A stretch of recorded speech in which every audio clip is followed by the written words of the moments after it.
Hello guys, may babalita po ako sa inyo, yung hindi pa alam kasi kahapon lang to in-update ni Meta, October 4, 2024, na hindi na daw siya tatanggap ng application sa Stream Ads. Katulad ko, 2 months na po akong in review sa Stream Ads. Nag-aantay ako na sakali ma-approvean ako. Hanggang ngayon, wala pa rin. At kahapon, doon po sa Stream Ads eligibility in Facebook, doon makikita na October 4, 2024, we will no longer be accepting application for in-stream ads on Facebook because we are building a simplified creator monetization experience. Yun ang sabi po niya. So, ibig sabihin guys, iibahin na ni Meta yung patakaran niya. So, wala na yung stream ads. Baka yung creator monetization tools na lang. Yung bago ngayon. Yun na lang ang antayin natin. Tapos, ang sabi niya guys, this experience merge in our stream ads, ads on reels and performance bonus programs into one, making it easier for creators to earn from multiple content formats.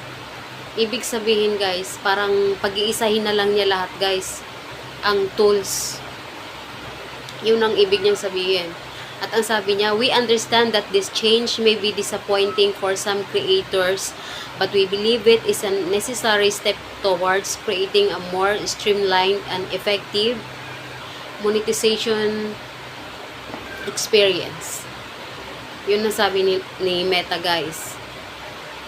So, syempre, hindi naman tayo sasaya sa ganyang balita. Syempre, malulungkot tayo. Kaya, madidisappoint talaga tayo. Sino ba naman, naghihirap tayo guys, na makuha yung 60 minutes view. Tapos, yun pala, mawawalang visa lang pala yun. Papalitan ng ibang tools. Kaya yan guys. At ang sabi niya, we're sending invitation to join the Facebook Content Monetization Beta. Yung bago ngayon. And will continue to do is in the following months. While the beta will remain invite only until 2025. You can express interest. Ayan guys.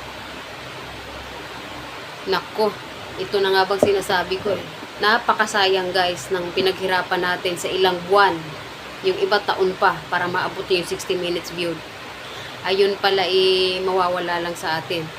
So, magsisend lang pala ng invitation si Facebook para kung talagang ma-invite tayo. Parang ano na rin siya, parang yung ads on reels at saka bonuses na parang invite only. Wala na tayong magagawa guys, kundi sundin. Yan ang boss natin. Thank you guys sa panonood.